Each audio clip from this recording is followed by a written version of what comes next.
to episode 6 of Screaming on the Inside, and season's greetings to all our listeners. I'm your host Lee, and today I'm joined by our newest member of the UCAT team, Alumni Coordinator Celeste.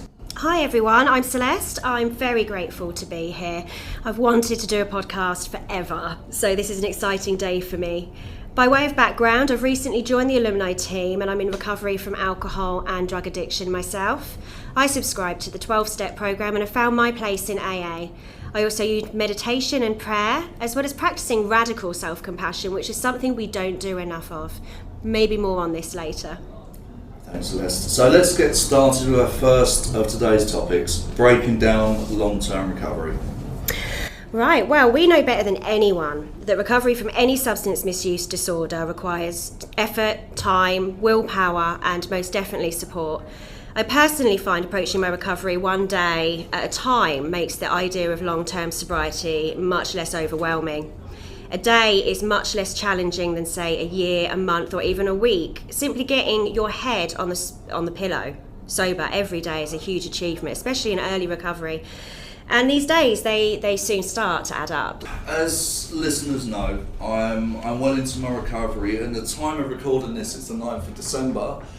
Tomorrow I celebrate 7 years of continued sobriety. Well done, Lee. 7 years. Now, I would say that's long-term recovery. For me, that is an absolute miracle.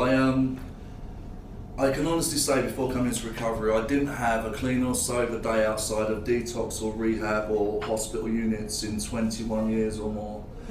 And when I came into recovery, I really didn't believe it was possible to get clean, let alone stay clean. And any time I've had previous where I have been drug and alcohol free, as I am today, have been absolutely painful. And I thought my life would be dull, boring, and just getting through every day without using it. It's so far from the truth. I mean, Celeste and I are at different times in our recovery, and today it means so much more to me. Now, Celeste has already touched on a day at a time, and I will always say to everybody, I can't stay clean and sober next week. Today, I can only stay clean today, and it's a daily program. The world record for anyone to stay clean is 24 hours.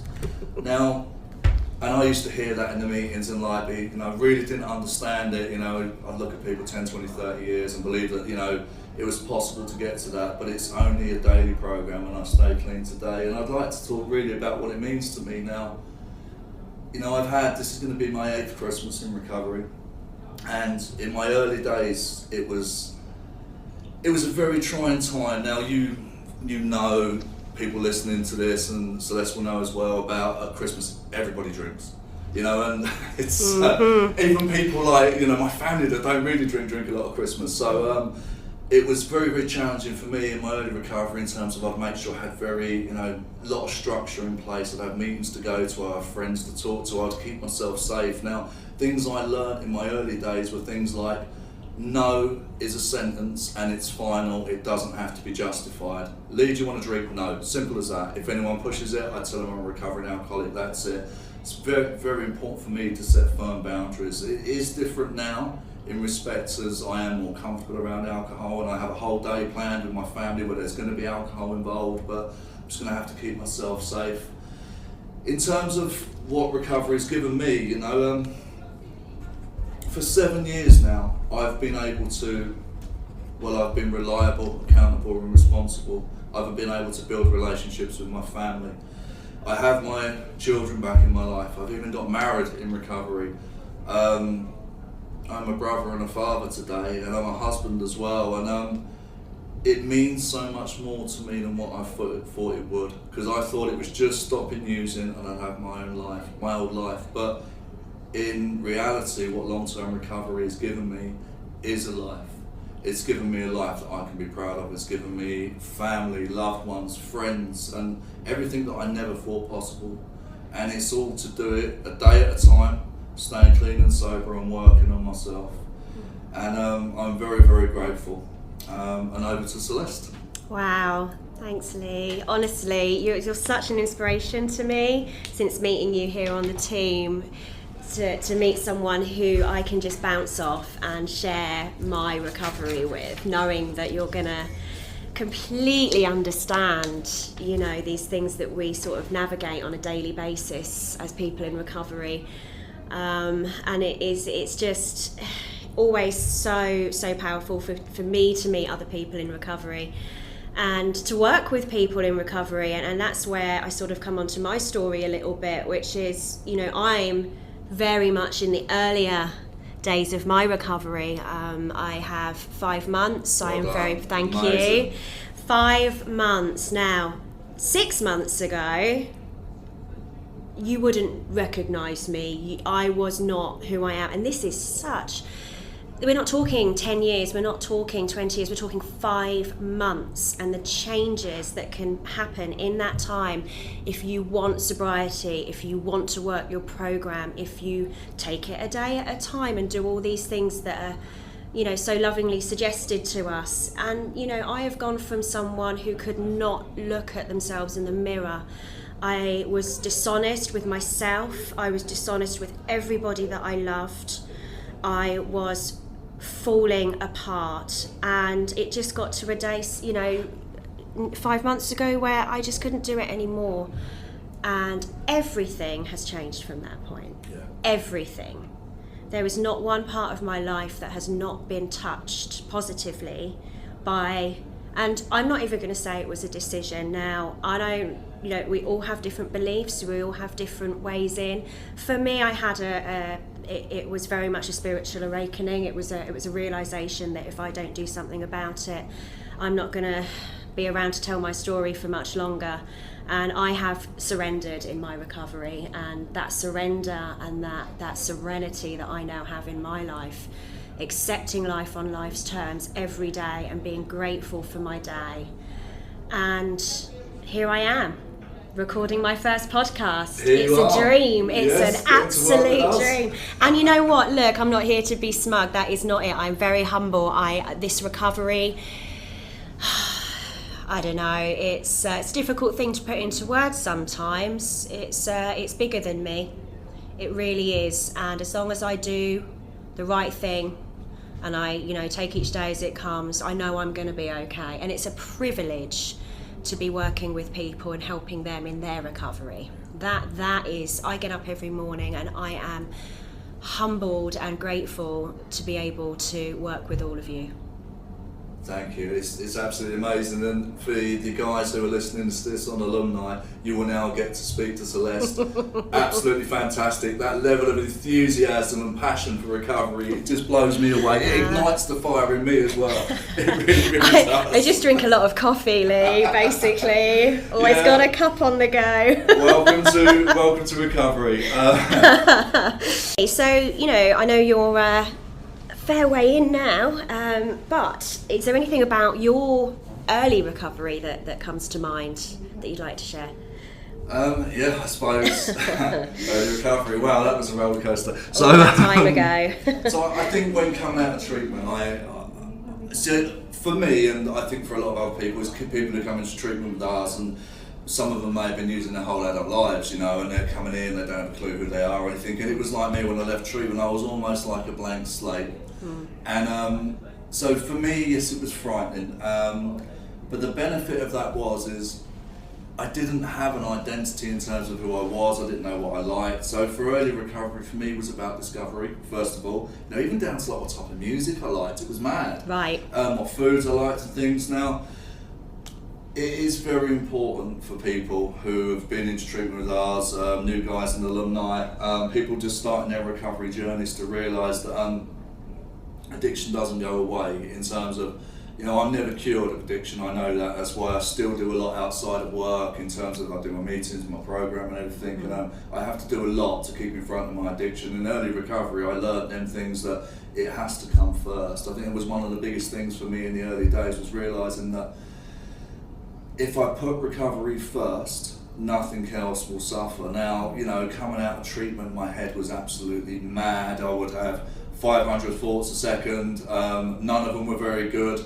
I would sit in meetings and do you know what I've discovered also? That I'm a mind reader, Celeste. Oh, really? And no one thinks anything good about me.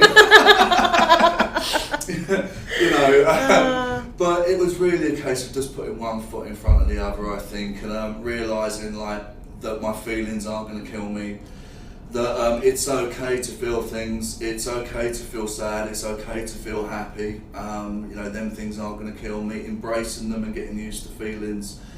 And I think forgiveness as well in early recovery was a really big thing for me, because throughout my addiction, and I don't obviously disclose a lot on here, but I caused a lot of damage to my family, to myself, my physical well-being, my finances, my family. You know, everyone connected with me unfortunately suffered. And going through, for me, the amends process and forgiving myself was a big thing. Yeah. In terms of being able to stay here, you know, stay clean, the only way someone like me is going to stay clean is if I'm comfortable with who I am. And the only way I'm going to be comfortable with who I am is to have made peace with my past and forgiven myself for the damage that I caused. And as a result of that, I've been able to be here. And you know, you guys that are new, I will say, keep doing what you need to do, because it does get better. I don't believe so much in that pink fluffy cloud. I feel better now at 7 years than I did in my first 2 years.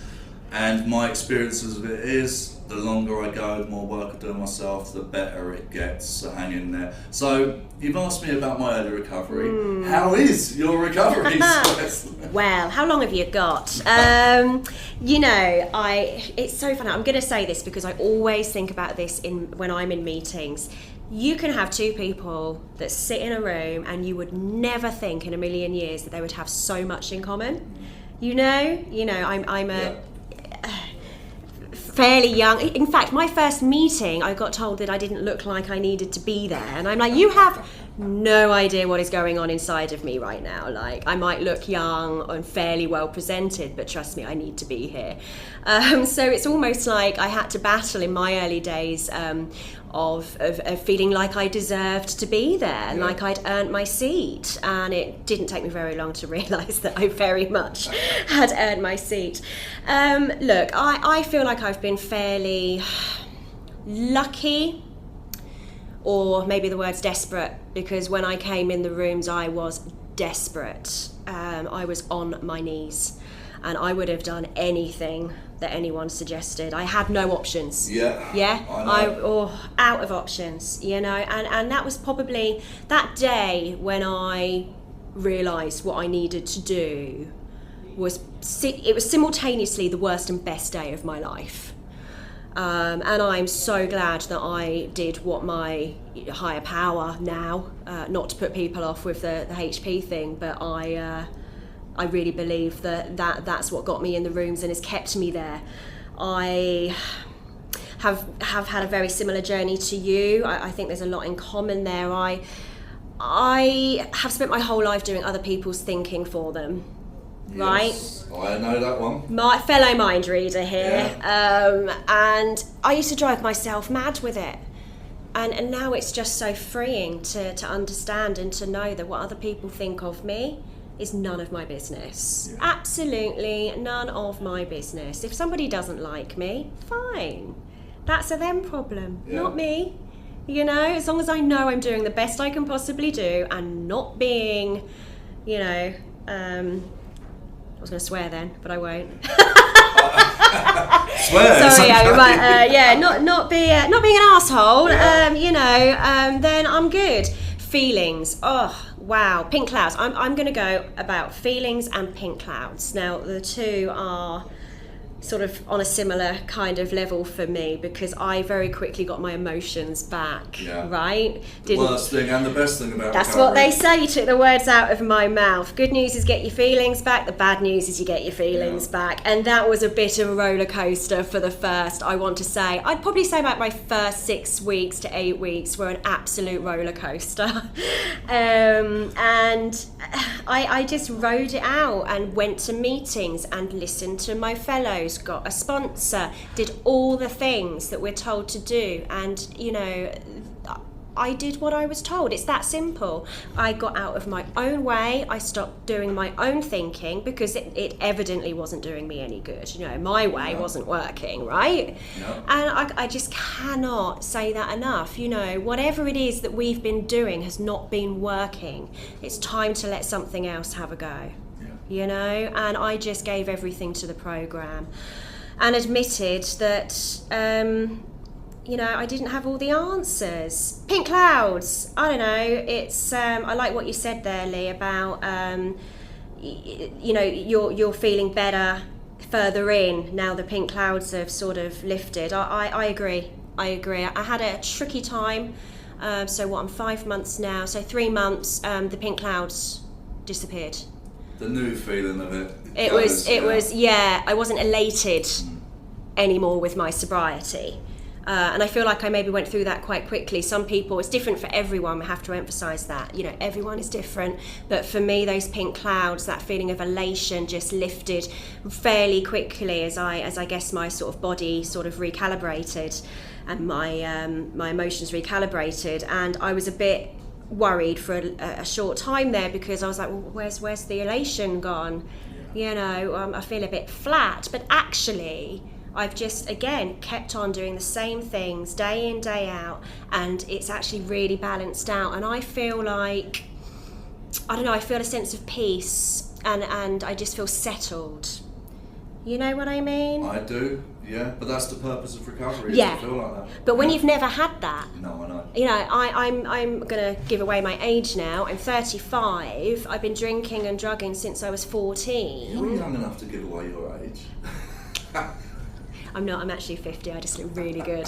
But yeah, I've been drinking and drugging most of my life. I literally, even as a child, I wasn't quite right, which is obviously a common theme for most of us. We hear it a lot on the phones. It starts way before the drugs and alcohol come into play. It does, it really does. So, like you said, Lee, knowing who I am, knowing what I like, and having confidence in myself as a person, this is all brand new. It's brand new, and a day at a time. I can't wait to see what my life is like in another 5 months, 5 years. I promise you, a day at a time, it just gets better and better. It really does. I'm sure you're right. So we've taken some time to go through our different experiences and sort of different, sort of along the timeline of recovery. Why don't we take it back to sort of the very beginning of recovery and sort of reaching out for help, because that's what we do here.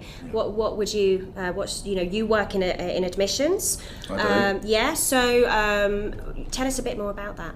Okay, I mean, for people, reaching out is the start of everyone's journey. There are stages of people's addiction, and we all go through the completely oblivious to it, having a great fun stage. Then there tends to be a stage where people are identifying it as a problem. Once you get into that stage, when you realise there actually is a problem, that your drug using or your alcohol using or your behaviours or whatever it may be that you're acting out on is abnormal and it's causing problems in your life, you can never slip back into that blissfully unaware stage. Now, reaching out is the most difficult thing that most people are ever going to do in their lives, but I would have to stress, and I mean this from the bottom of my heart, it isn't a weakness. I have so many people who reach out to on the phone and they are just broken and they're just like, I failed. And I'm going to say, and I always said to people, this isn't a failure, this is the bravest thing you can do, is reaching out and actually asking for help. And nobody, and even me now, Celeste, all of the people I know in recovery, can do this alone. We all need help. So in terms of reaching out to UCAT, we are a residential treatment provider, and we have 8 clinics in the UK.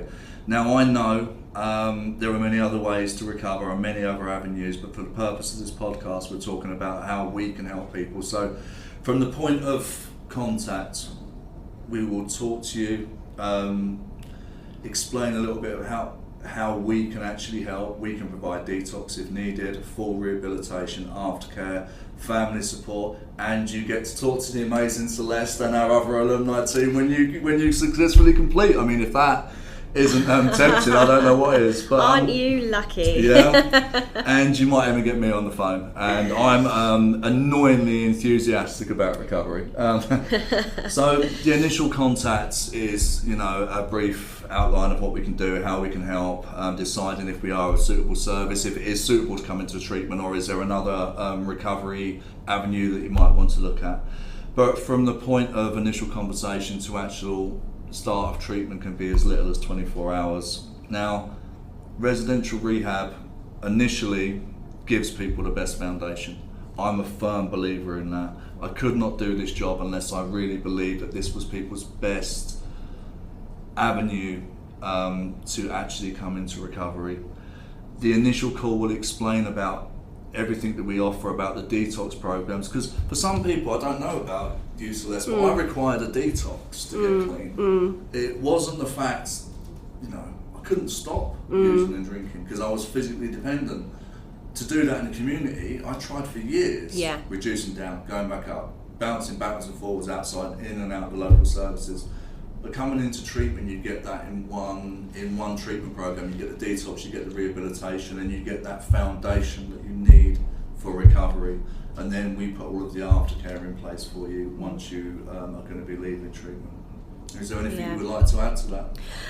No, I think it's amazing. I mean, I listened to you guys working on admissions, and the compassion and the kindness that you show to people who are coming in on, and contacting us and reaching out at one of the most vulnerable times in their lives. And I, here at UCAT, I am always amazed by the compassion and the kindness that the team show to our clients and those just calling for advice. They may not be in a position to come into treatment, but all members of the team, are there when people reach out to us, and I just think that's really important. My side, in Alumni, I get so much joy from speaking to people who have successfully come out of their treatment and are now sort of using those tools and everything they've learned in recovery and taking that forward, with our support. To see these people succeed, and there are people listening to this podcast, I hope, are in that group, that you've done the work and you're now keeping yourself, sober, long term. And it makes my day. I go home feeling so blessed to be able to spend my time talking to you, our listeners. And some of the stories I hear and the journeys I hear, I am very humbled. And I just think it's very brave. I think reaching out, going into treatment, facing, all the things that have got us to this point and making a decision to move forward, it's so brave. So moving on to the second point that I really think is good for us to cover, being that we're coming up to the dreaded Christmas and all of those triggers that come along with it, especially for those coming up to their first sober Christmas. We wanted to look at some of the warning signs of potential relapse and about, again, our own experiences of that. So Lee, I'm going to let you start on this one. Thank you, Celeste. It's quite funny because Celeste has said to me, have you ever had any problems in your recovery? I'm like, shit, yeah. No, it's been perfect. That was the whole time. You sailed through, Lee, not a blip on the horizon. So, I mean, I think it is, Celeste mentioned, this time of year is very difficult. I already touched upon it earlier. Everyone's drinking. There's a big expectation to enjoy yourself. And I didn't like Christmas when I was drinking and using. Because I used to ramp it up. All of December, I'm drinking and using. And get to Christmas Day. I mean, I've done it every day, but I needed to do it more at Christmas. It was painful. And now I'm in recovery. I can still struggle around Christmas. Now, I think Celeste mentions about being vigilant, because the relapse is not just the process of putting a drink or drug in your body. The putting the drink or drug in your body is the very end result of the relapse, and that's the final point of it. Now, relapse happens generally for most people way before they actually pick up. Now, for myself, in recovery, you notice things about yourself. A part of the 12-step program I subscribe to is actually an inventory throughout the day and how am I feeling, looking at how I'm doing and things I have to watch for. So I've been guilty over the years of the way it will happen for me when I notice I'm on rocky ground is I start, I'll be quite angry and agitated. I will start withdrawing from people as well. Now, I cannot stay clean alone. I need my fellows around me. I have a sponsorship line. I need to be talking to my sponsor and my fellows, and actually having them people around me, and I will notice myself, I'll start withdrawing in.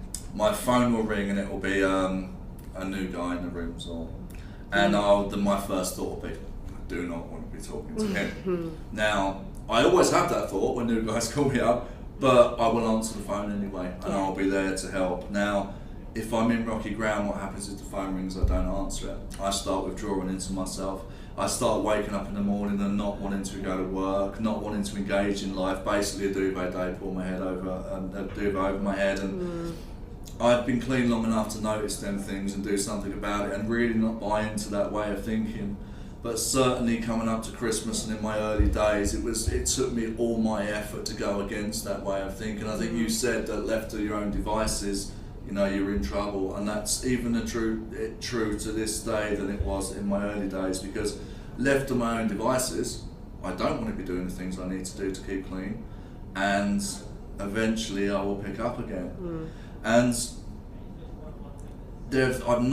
I have to say, since going into treatment and coming out, I haven't used a drink or a drug, but that's not to say over the years I haven't wanted to at times, and I've really had to dig deep then and reach out and go to meetings and seek the support that I can, because it can be difficult in times going against my mind, because the worst thing about my mind is I'm very, very believable. That voice in my head that tells me, don't take that phone call, don't go to that meeting, don't go to work, don't do anything you need to do. That's me, and that's very believable, and I can buy into that stuff if I'm not in a good place in my recovery. So very convincing, right? Yeah. Do as he says, obviously. So how about you, Celeste, in terms of, and I'll be buzzing about your first side of Christmas, but how are you going to be looking after yourself and getting through this time of year? That's a really good question. Yeah, I am looking forward to Christmas, but I think I'm a little bit not anxious, but I've not seen my parents since coming into recovery. Wow. And it didn't end well last time I saw them. So, like many people, I might feel that I've, got some damage to undo, but I am really just looking forward to reconnecting with my family as I am today, and looking forward to spending some time with them. Beautiful. without drink and drugs, because like you, I would use that as a very good excuse, and it was just always really difficult one way or another. So not to focus on the negative. I think for me, I'm definitely learning to put down boundaries. So I think for me, if I feel that I need to just have some time to myself over Christmas and just tap out for a few minutes, go and do some prayer and meditation, whatever it is I need to do to recalibrate, then I always take the time to do that now. It doesn't matter, whether it's at home with my partner. She's really understanding and really helps me if I'm perhaps having a bit of a wobbly day, because life happens. We have to be able to accept things that come our way. That's what we mean when we say life on life's terms, and we have no control over that, but we do have the privilege of being able to manage that in sobriety. And I think Christmas kind of falls for many people into that big stressful event kind of category, and it might not always be something that a lot of people want to do. It might be meaning that they've got to be around family members that wind them up. You don't get to choose your family. No. Don't I know that well? So I just think for me it's about a bit of self-compassion. Give yourself a pat on the back. Take time you need to recalibrate. Go to meetings, no excuses. If you are in the program, there are meetings Christmas Day. In fact, most places have them running all through the day. Check in with your sponsor. It's all this stuff, and it doesn't change just because it's Christmas. We've still got to keep doing our work. And yes, it is work, but the benefits we receive in return are just so amazing. And it's worth it, and to be able to spend, for me, that I actually feel quite emotional thinking about spending Christmas with my mum and my stepdad, who really are the only family I have. I don't really have another, any more family, so that, to be able to spend Christmas with them is a privilege, and something I'm really looking forward to. For them as well, eh? Yeah, I think they like me more now. Leave it on for 1 sec. I just wanted to touch on relapse as well. Now, UCAT are open all of Christmas. We don't close ever.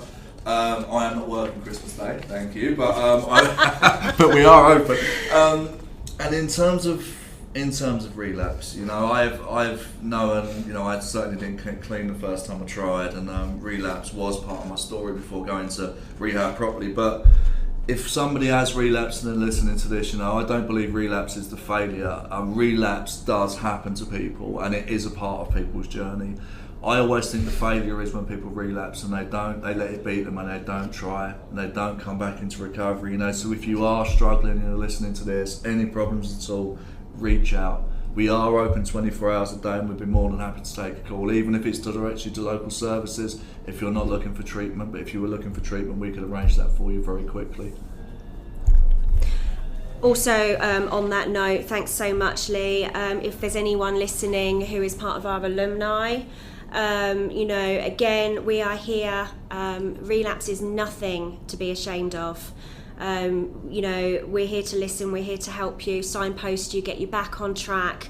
You know, you'll never be judged here at UCAT. You can give me or my colleague Abs a call at Alumni, or reach out any of our contact numbers over the Christmas period. And on that, we wish you a very, very Merry Christmas. Merry Christmas. You've been listening to Screaming on the Inside with Celeste and Lee from UK Addiction Treatment Centres. We hope you found today's episode interesting and, who knows, maybe even entertaining. We'd like to just point you towards our social media and contact points. You can email us at sotipod@ucat.co.uk if you'd like to feature or have any topic ideas you want discussed. We're very open to suggestions. And feel free to share our podcast with your friends and family. We will have a blog about recovery and relapse available on our social media. Keep an eye out for that. You can follow us on Instagram at UK Addiction Treatment, and follow our Facebook page at UK Addiction Treatment Centres.